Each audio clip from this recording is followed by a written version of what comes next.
पाहायला सुरुवात केली 85 आवाज। 85 आवाज मध्ये आपलं स्वागत। हमें यह बताते हुए अत्यंत हर्ष हो रहा है कि हम आपको एक स्वस्थ और फिट जीवन शैली की ओर प्रेरित करें। हमारे जिम में अत्याधुनिक उपकरणों के साथ साथ अनुभवी प्रशिक्षक उपलब्ध हैं जो आपकी फिटनेस यात्रा को सही दिशा में मार्गदर्शन करेंगे। ज्यादा जानकारी के लिए अभी कॉल करें। तुम्ही पाहायला सुरुवात केली 85 आवाज। 85 आवाज मध्ये आपलं स्वागत। नमस्कार, मी रवि कुमार। जवाब तो आपको देना होगा बोल सरकार या सदरात 85 आवाजच्या खास स्पेशल रिपोर्ट मध्ये आपलं स्वागत। कशा आहात आपण? मजेत ना? मजेत राहा, हिट राहा, फिट राहा आणि हो, आरोग्याची काळजी घ्या। चला तर मग विषयाकडे वळूया। महाराष्ट्रात राजकारणातले लोक स्वतः खूप हुशार समजतात। महाराष्ट्रात राजकारण्यांमध्ये काय होईल सांगता येत नाही। कधी कोणी विचार केला होता का? केला नसेल की बाळासाहेब ठाकरे यांची शिवसेना त्यांच्या मुलाकडून घराचा बाहेर उभा असलेला मनुष्य पक्ष घेऊन पळून जाईल। पक्ष तर पळवलाच, पण सत्ताही उलटून टाकली। दुसरे उदाहरण शरद पवार। शरद पवार यांनी संपूर्ण महाराष्ट्रामध्ये कार्यकर्ते तयार केले आणि पक्ष वाढवला राष्ट्रवादी, आणि त्याच राष्ट्रवादी पक्ष त्यांचाच पुतण्या अजित पवार घेऊन जातील आणि राजकीय विरासतवर कब्जा करतील। असा कोणी विचार केला होता? ज्यांच्या पाठिंब्यामुळे म्हणा किंवा ज्यांच्या जीवावर म्हणा शिवसेना पक्ष एकनाथ शिंदेंनी पळवला, तेच भाजप आता त्याच एकनाथ शिंदेंवर भ्रष्टाचाराचे आरोप करत आहेत। हाय का नाही कमाल? जैसी करणी वैसी भरणी। तुम्ही कुणासाठी खड्डं केलं तर त्या खड्ड्यातच तुम्ही सुद्धा जाऊ शकतात, असा निसर्गाचा नियम आहे। दुसरं उदाहरण अजित पवारांचं घ्या। अजित पवारांनी एकनाथ शिंदे व भाजपचा खेळ चितपट केला आहे। अजित पवार गटाचे प्रदेश अध्यक्ष सुनील तटकरे हे काल परवा असं म्हणाले की महायुतीला जे यश आलं ते फक्त आणि फक्त अजितदादा यांच्या कल्पनेमुळे। त्यांनी मुख्यमंत्री लाडकी बहीण योजना आणली आणि म्हणून महायुतीला घवघवीत यश मिळवून दिलं, असं सारं क्रेडिट अजित पवारांच्या नावावर जमा केलं।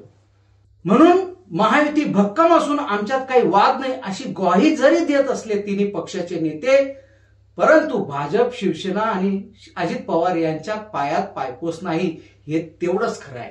भाजपचे मंत्री, आमदार व स्थानिक नेत्यांनी उपमुख्यमंत्री एकनाथ शिंदे यांच्यावर वैयक्तिक आरोप व टीका टिप्पणी करत आहेत। शिंदे यांना भाजपकडून वैयक्तिक लक्ष करण्यात आल्याने यामागे वेगळी काही खेळी तर नाही ना, अशी शंका देखील शिंदे गटाच्या नेत्यांना येऊ लागली। राज्यातील भाजप नेते आणि एकनाथ शिंदे यांच्यात फारसे सख्य नसल्याचे वारंवार अनुभवास येते। एकनाथ शिंदेंना लॉटरी लागली होती, त्यांचा आनंद आहे, पण कमावलेले टिकवता आलं पाहिजे, असं वक्तव्य वनमंत्री गणेश नाईक यांनी पालघरमध्ये केलं। कसं कमवले, किती कमवले, कसे टिकवले यावर जर माणसाची नजर असते असाही उल्लेख त्यांनी केला। या वक्तव्यानंतर शिंदे गटाकडून तीव्र प्रतिक्रिया उमटू लागल्या। वसई विरारमध्ये भ्रष्टाचार आणि गैरव्यवहारावरून माजी आयुक्तावर कारवाई झाली, त्याचप्रमाणे कारवाईच्या प्रतिक्रियेला बदलापुरात सुरुवात झाली। जनतेच्या पैशाची चोरी खपवून घेतली जाणार नाही, पालिकेचा पैसा कुणाच्या घरात चालला आहे ते लवकरच कळेल। पालिका निवडणुकात चौकात चौकात भ्रष्टाचाराचे पुरावे देणार, असा इशारा मुरबाडचे भाजप आमदार किसन कथोरे यांनी केला। पालिकेत अनेक वर्ष शिवसेनेची सत्ता आहे, हे तत्कालीन सत्ताधारी सारे शिंदे यांच्या शिवसेनेत आहेत।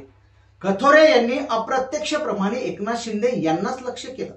विकास कामाचे 10-10 लाखाचे तुकडे केले जात आहेत, त्यातून बोगस कामे सुरू आहेत, असा आरोप देखील त्यांनी केला।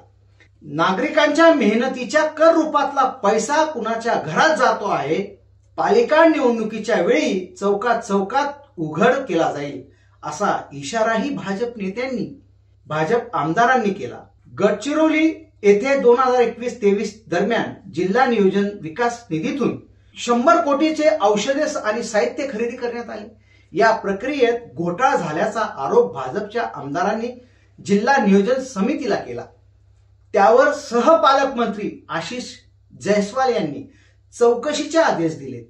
हे विशेष म्हणजे खरेदी प्रक्रिया एकनाथ शिंदे गडचिरोलीचे पालकमंत्री असताना त्यांच्याच परवानगीने राबवण्यात आली होती. आता त्यांच्याच शिवसेनेच्या पालकमंत्र्यांनी चौकशीचे आदेश दिले असं राजकीय वर्तुळात आश्चर्य व्यक्त केलं जात आहे.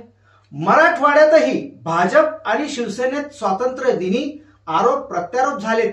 हिंगोलीचे भाजप जिल्हा अध्यक्ष गजानन घुगे यांनी स्वातंत्र्य दिनी हर घर तिरंगा अभियान राबवण्यासाठी काही अधिकाऱ्यांकडून पैसे घेतल्याचा गंभीर आरोप शिवसेना शिंदे गटाचे आमदार संतोष बांगर यांनी केला.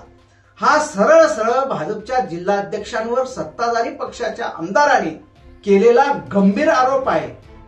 त्यावर आपले पाप झाकण्यासाठी आमदार बांगर सध्या बेछूट आरोप करू लागले असल्याचा प्रतिआरोप घुगे यांनी केला. एकनाथ शिंदे यांनी उठाव केला नसता तर आता सत्ता आली नसती. त्यामुळे लॉटरी कुणाला लागली हे त्यांनी ठरवावे, नरेश म्हस्के म्हणाले.